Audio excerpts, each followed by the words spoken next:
বিষণ বীৰ বিষ পৰ্বাবলী বান জাম্বুৱন্ত জটায়ু গ্ৰীব হনুমান অমালা কৰ কুজি ব্যাধ ধৰ্ম তোলাধাৰ দীৰ্য ভাৰ্যা ব্ৰজবাজী গোপী অনাচাৰ নাহি ত্ৰপ ব্ৰত নপ হিলে আৰু বেদ নজানয় জ্ঞান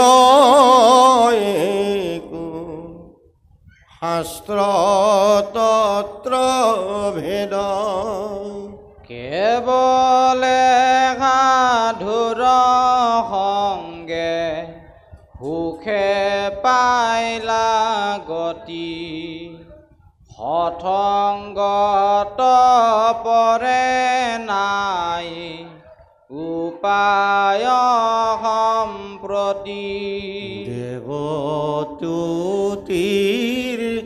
থতু কৰি ভকতে খেবৰ ভকতক ভজিলে গো ছয় কৰ্ম জৰা অকৰ তেবে ভকতি ঈশ্বৰ মোক মানি কহিলো তো মাত সখী ইটো তত্ৰ বাণী মই এৰে ভকতৰ নাহিকে অন্তৰ মোৰ সংগ এৰে কৰি সংগতি সন্তৰ এতেকে লৈও সাধু সংগ সৰ্বক্ষণ শুনিও কহী আবে সাধুৰ লক্ষণ ভকতিখে সমস্তে পুই নৰোৱে পাত্ৰ জানি নিজ ধৰ্ম তেজি মোক ভজয় মাত্ৰ সুদৃঢ় বিশ্বাসে মোক কৰিলে কবচ হেহি মহাসাধু সখী কহিলো ৰহস্য আন দেৱ নৰাধেন সাধে স্বৰ্গ কাম নেৰৈ সুখে দুখে মুখে মোৰ গুণ নাম মোৰ মূৰ্তি মনে নিতে হৃদয়ত ধৰ জানা হেহি মহাসাধু সখী সুখে তৰ তাৰ সংগে ক্ষণেকে মাকো কৰৈ বৈশ্য পুনু পুনু প্ৰাণ সখী কহিলো ৰহস্য জগতৰে ধৰ্ম কৰ্ম জানা নিষ্ঠ কৰি ভকতৰ সংগৰে নুকুনো হে হৰি আপুনি দেখিলা গোকুলত মহামতী বিচাৰি দুষ্টাজত ব্ৰজৰ যুৱতী কাম ভাবে কেৱলে জিলে মাত্ৰ মুক এতেকে পৰম সুখে পাইলা স্বৰ্গ লোক আনন্দে দেখিলো বৰ্জ যুৱতীৰ হৰি ৰৈলো বন্দী গোপীৰ কামৰ প্ৰেম জৰি থাকো সৰ্বদা সখী ত্ৰাসম্বাৰ পাশে যেহি বোলে সেহি কৰা যেন নিজ দাসে এতেকে ধব তুমি তেজা বেদ পন্থ যত জানা শুনা মানে হেৰায়ান গ্ৰন্থ একে মুত মাত্ৰ তুমি লয় শৰণ নকৰিবা ভয়ময়ী কৰিব ৰক্ষণ সৈতে বোলো ধব বান্ধৱ তুমি মৰ্ম মোক যেবে নজানে তাৰেহে আন কৰ্ম ভগতি কৰিবে তুমি থিৰ কৰামতি লয় সাধু সংগ সখী সুখে সাধাগতি শুনা সবা সদ পদ মহাভাগৱত এষি কথা কৈলা কৃষ্ণে গীতাৰ অন্তত সৰ্বধৰ্ম এৰি এক শৰণ খ্যাত ক্ষুদ্ৰে কবি স্বাখে সখী লয় মাত কৰিবা ভয় হেৰা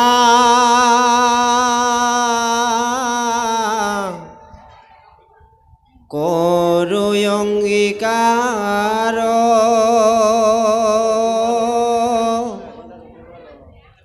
সমস্তে প্ৰাপতে মই কৰিবুনি স্থাৰ অৰ্জুন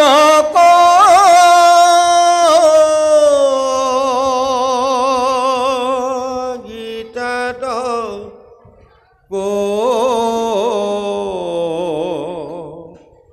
হিলা হৰি তত্ৰ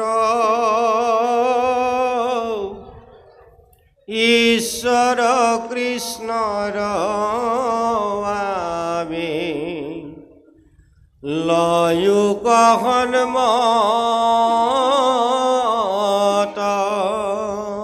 চাৰি বেদ ৰামায়ণ পুৰাণ ভাৰত হৰিকে শেষ কৰৈ মাত্ৰ সমস্তে শাস্ত্ৰত ইহা কন জানি আন কল্পমতি কদাচিত নুশুনিব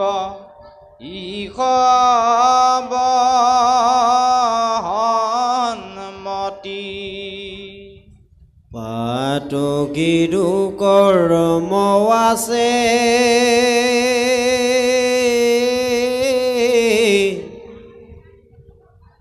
শুনি মৰি ঘিনে কলি যুগে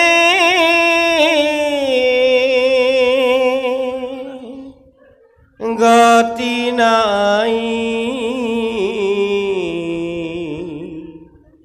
কৃষ্ণ নাম বিনে কৃষ্ণৰ নামে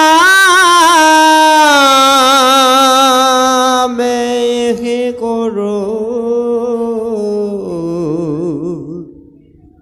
প্ৰতিতৰু গতি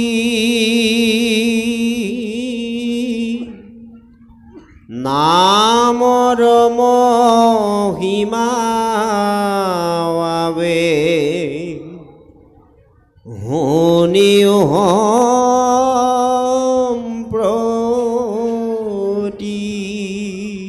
ও ৰাম যিটো জনে যাই মাধৱৰ নাম ধৰি পাছে পাছে ফুৰৈ দেৱ দেৱী তুতি কৰি অ ৰাম মূৰ্তি মনত শুয়া পানছ প্ৰকাৰ মুকুতি মুকলয় বাপ বুলি কৰ কাকুতি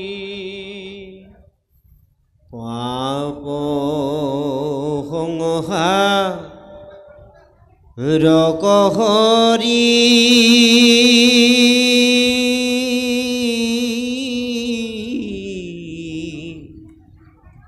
নাম মহাবলী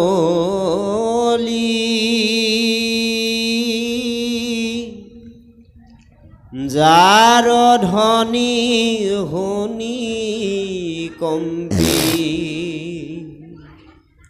পলাই পাপ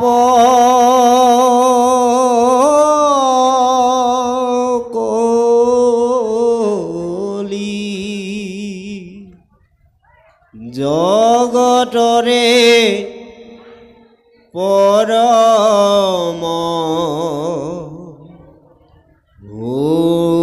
হৃদ হৰি নাম জানি নিৰন্তৰে নৰে বোলা ৰাম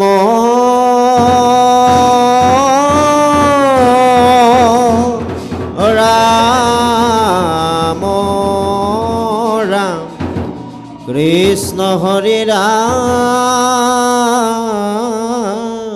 ৰাম কৃষ্ণ সেৱাস্থলীৰ ভক্তপ্ৰাণ বৈষ্ণৱবৃন্দ আই মাতৃসকল, খুব সুন্দৰভাৱে অতি সাৱলীলভাৱে ভগৱন্ত প্ৰভুৱে প্ৰিয় ভক্ত উদ্ধৱক ভক্তিৰ পৰম তত্ত্ব ৰহস্য দান কৰিছে।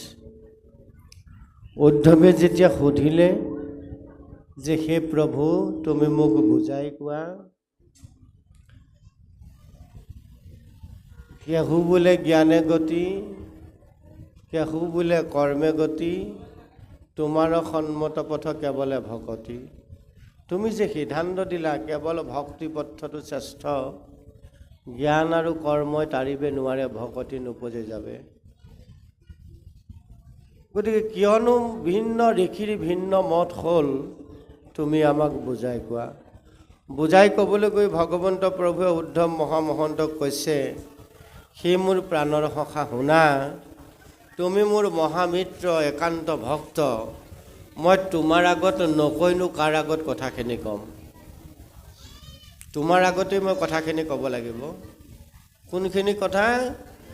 যিখিনি জানিলে জীৱই আৰু জানিবলৈ বাকী নাথাকে, যিখিনি কথা জানিলে জীৱ শিৱৰ লগত সংযোগ হৈ যাব পাৰে, নৰে ঈশ্বৰত্ব লাভ কৰিব পাৰে, সেই পৰম তত্ত্ব ৰহস্য গুজ্জতৰ গুজ্জতম কথাকেইটা মই তোমাৰ আগত ক'ম।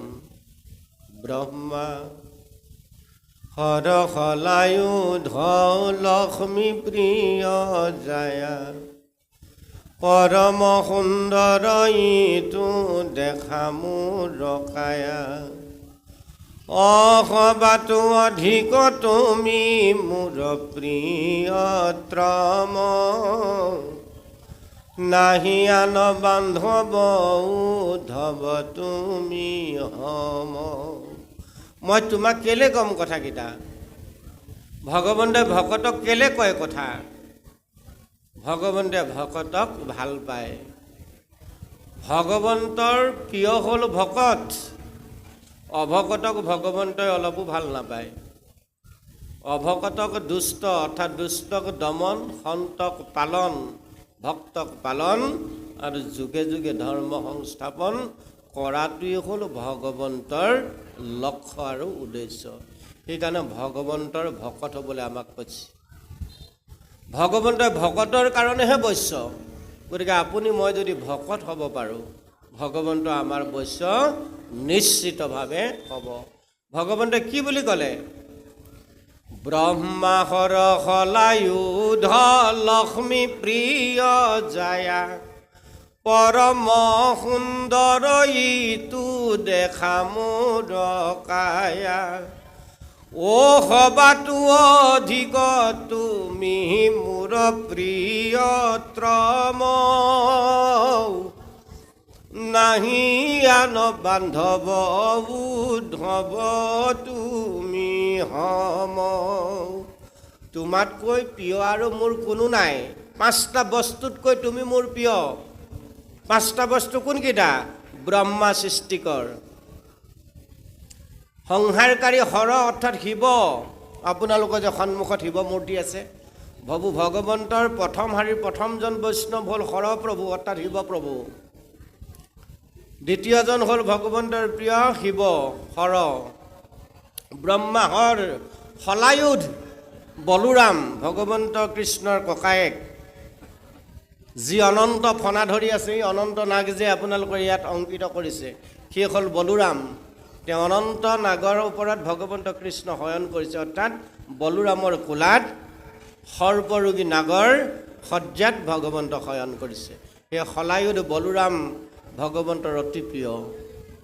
তিনিজন 4 নম্বৰজন লক্ষ্মী জগত মাতা আই মাতৃসকল ভগৱন্তৰ প্ৰিয় পুৰুষতকৈ আই মাতৃসকল ভগৱন্তৰ বেছি প্ৰিয় সেইকাৰণে গোপীৰ প্ৰেম জড়িত ভগৱন্ত বান খালো বুলি আমাৰ পাঠকে পঢ়ি গৈছে নেদেখিলো উদ্ধৱ গোপ যুৱতী ৰৌহৰি ৰৈলো বন্দী উদ্ধৱ গোপীৰ প্ৰেম জৰি ভগৱন্ত প্ৰেম জড়িত গোপীসকলে ভগৱন্তক প্ৰেম জড়িৰে বান্ধিলে আপুনি মই ভগৱন্তক বান্ধিব পাৰিম আপুনি মই সংকল্প ল'ব লাগিব সেইটো হ'ল সংকল্প লোৱাৰ সময় ভগৱন্তৰ চৰণত সংকল্প ল'ব লাগিব যে প্ৰভু মই তোমাক বান্ধিব নোৱাৰা পৰ্যন্ত মই ক্ষান্ত নাথাকোঁ তুমি মোৰ প্ৰেম জড়িত বান্ধ খাবই লাগিব আমাৰ সংকল্প হ'ব লাগে সেইটো আমাৰ অহংকাৰটো হ'ব লাগে সেইটো ভগৱন্তই দিয়ে 24 অৱতাৰৰ অন্যতম অৱতাৰ 24 তত্ত্বৰ অন্যতম তত্ত্ব হ'ল অহংকাৰ সেই অহংকাৰটো আমি ভগৱন্তৰ চৰণত লগাব লাগে যে প্ৰভু তুমি দিয়া অহংকাৰ মই তোমাৰ চৰণত ৰাখিছোঁ যিদিনালৈকে মই তোমাক বান্ধিব নোৱাৰিম যিদিনালৈকে তুমি মোৰ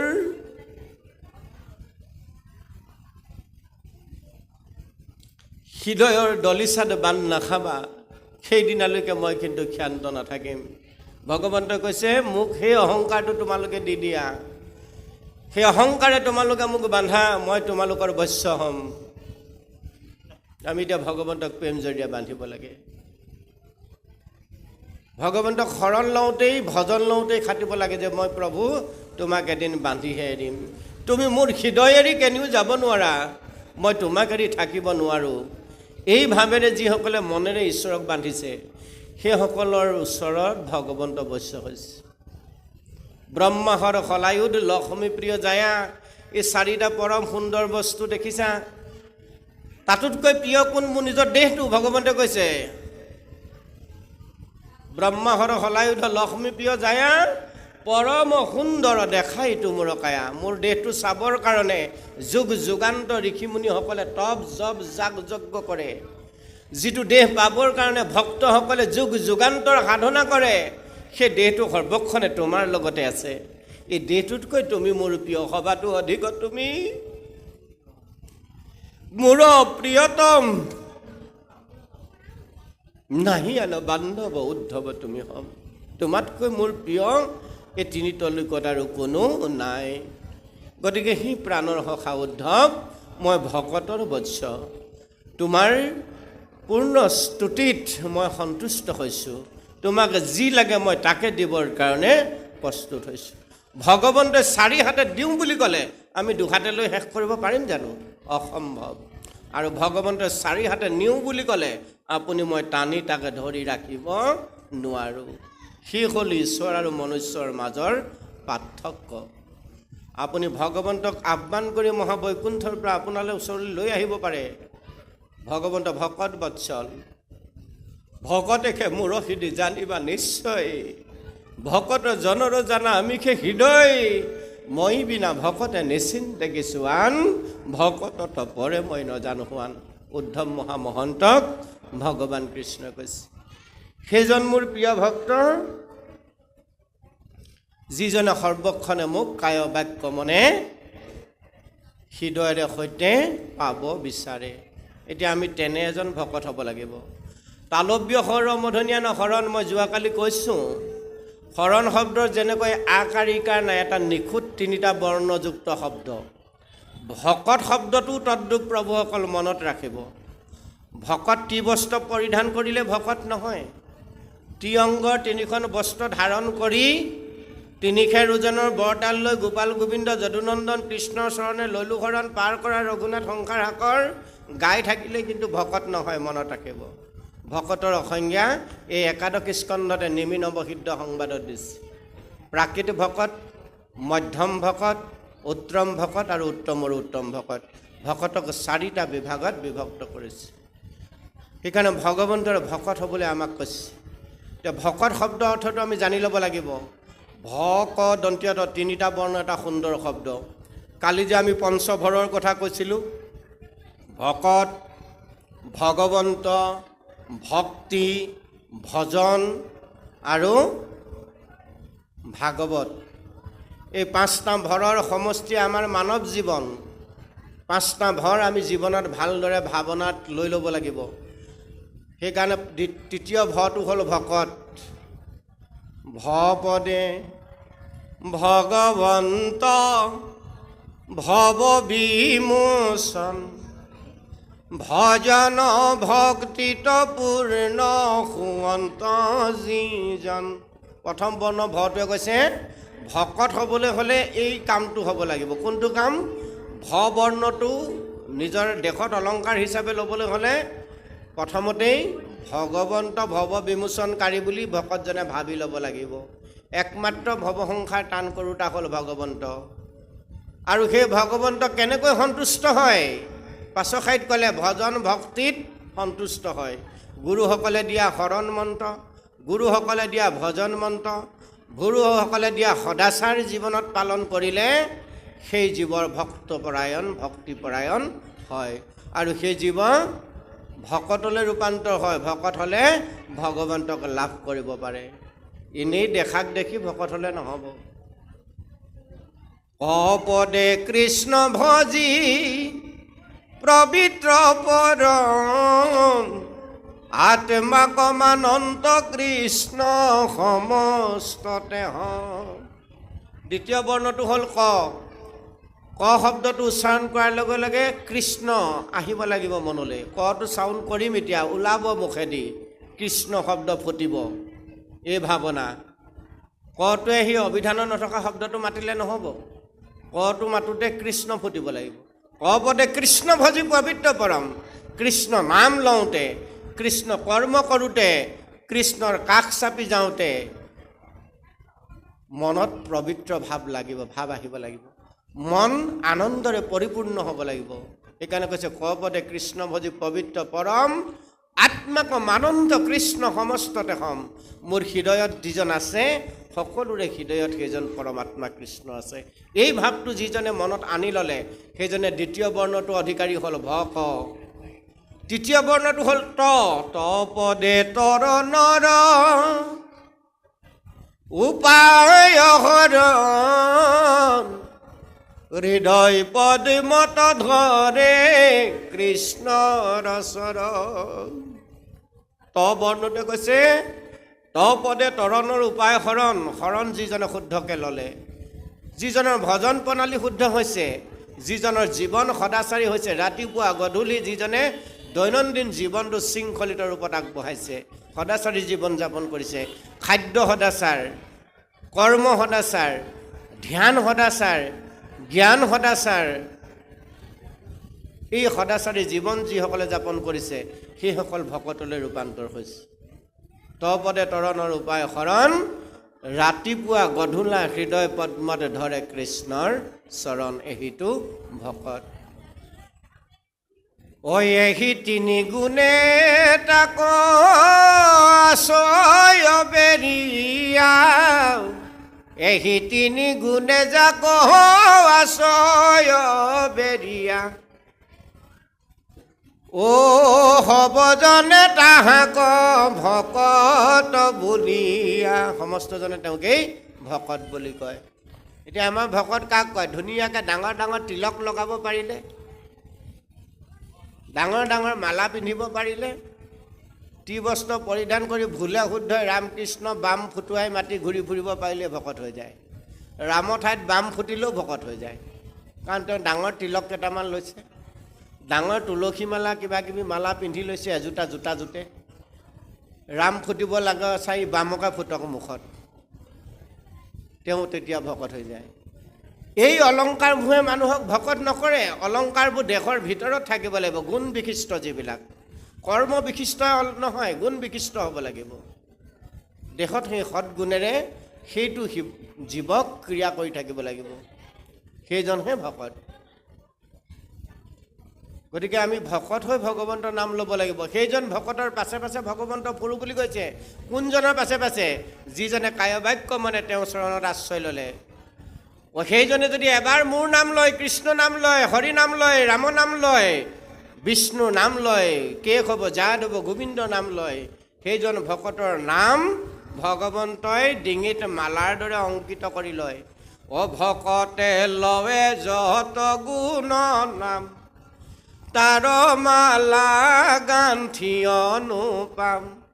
পিন্ধনত কণ্ঠত কৰি উৎসৱ, সেনসে ভকত প্ৰিয় মাধৱ।